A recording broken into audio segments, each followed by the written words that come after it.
each other. So, like, what was kind of college life for you? What was the experience like?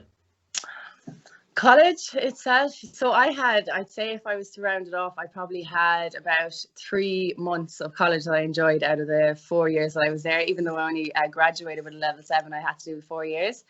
I loved the course. I knew I was in the right place the whole time, but I'm surprised that I actually did finish it out because my college experience, I suppose, was a bit different to the normal college experience. I didn't exactly live the student life that a lot of students rave about. I moved into college in first year in 2014. I went in and I moved in with my best friend, and it was just the two of us in the house, and within 3 months we fell out. So I was kind of left on my own, and I kind of felt that bit, I suppose, isolated. Like, I had loads of friends for the first few months. The two of us had friends together, but then when she left, she kind of left and moved in with our friends. So I kind of felt a bit isolated. And I think that's what actually led to me having to repeat second year. So in terms of my experience, it probably wasn't the most positive. But from where I am now, looking back, I wouldn't change a thing. Yeah, I like that. Yeah, I'm the same. Like anything I kind of look back on that I was like, you know, that wasn't the best thing that happened. I always say, well, it's shaped us into who we're becoming now. So like, it was definitely worth it. Absolutely. Can you just tell me, say, what that time was like? So if there is any kind of college students that are watching this at the moment, what was it like for you to cope with that, like that feeling of kind of being kind of excluded and almost kind of away from everyone? What was it like? I suppose, like, you know, when we were growing up, there wasn't that much talk of, like, I suppose anxiety and stuff was kind of just being talked about. It wasn't really spoke about when we were young.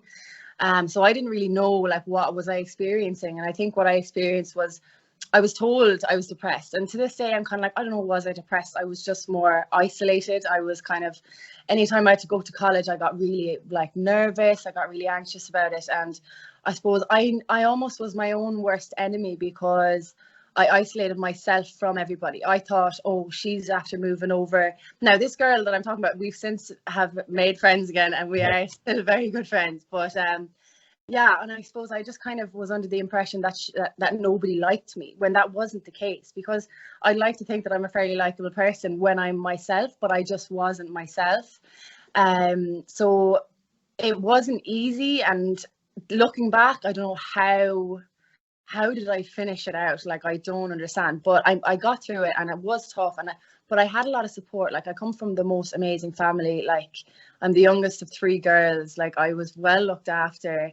I had a lot of support. I spoke to all the right people. Like, I had regular meetings with the head of department. I had regular meetings with a lot of my lecturers where they obviously had seen that I was struggling a bit, and not from college point of view. Like, I was well able, I've always been very well able for learning. Like, I did very well in school, all through, like, effortlessly. I didn't really have to, not that you shouldn't work hard, but I was more focused on sports, but I still did very well in school. And when it came to college, it was how I felt impacted my ability to perform, because it was like paranoia and anxiety, and I wasn't sure, like, am I doing the right thing? And I didn't go into college then a lot because I would talk myself out of it because of how I was feeling.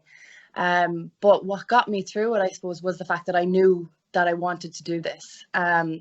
If I had, I think if I had, I was only 17 going to college, so I do think that if I had taken that year to kind of grow up a bit and realize that, like, everybody else isn't going to look after me, I have to look after myself, then I probably would have managed a bit better. But I got through it, and I took advantage of all the support that I had.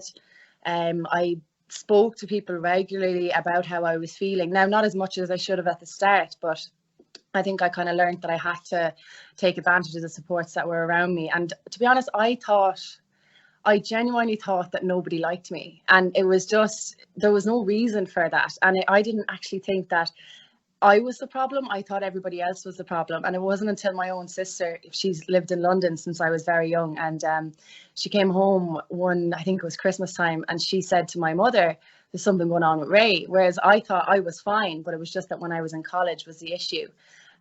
So then I obviously took that as, okay, I need to kind of cop on here and get through this. So I did get through it like that. I did take full advantage of all the supports that were around me after a certain period of time.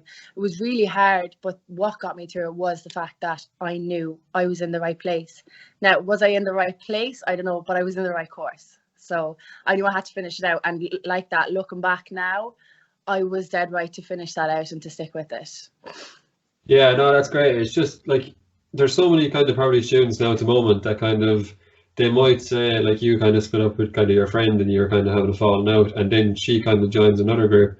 But a lot of kind of students that age don't realize the impact that could have on the other person that's kind of been left out. And it's only when like we kind of get out of that environment that we look back and we're like, okay, like it's really important to consider other people when you do make decisions. And I think that's kind of the message more than anything. Yeah, definitely. Like, I don't think that when that incident happened with my friend, I don't think she meant to isolate me. And I do think that if I had approached this group of people that we had made friends with together and said, like, look, me and her aren't on good terms, but that doesn't mean that we can't be friends too. I did it to myself. I isolated myself and told myself that they didn't want to be my friends anymore. And like I'd say a lot of people that I was like in college with, like you were obviously you weren't in college at this stage, but a lot of people that I was in college with probably never knew this. Like they probably just thought that I was just decided to be quiet, whereas I'm not. Like I'm very outgoing, and I'm like all through school, like I had loads of friends, and you know, I was really outgoing. I loved being involved in stuff. I love being like, I won't say the center of attention, but I love having the chance to like speak my mind and stuff. So I'd say people would be very surprised to hear that is actually what happened, that wasn't me, like, you know, when people didn't really get a chance to know me, and then I of course self-sabotaged and made the whole situation worse for myself. But I was young, I was only 17, you know, I didn't understand what I was going through, and looking back, I know I had a serious case of, we'll say, social anxiety, and I wouldn't necessarily say that I was depressed, but I was definitely going through something, and I don't think that it was that girl's fault. She didn't realize how it affected me, and she actually left college, so I don't think she ever knew how much it affected me. But yeah, just be aware of the people that you're leaving behind, I suppose, and I would definitely be aware now not to ever leave anybody out, because I realize that it mightn't be your fault, but it could be in their head. They could be exaggerating it and making it so much worse. Exactly.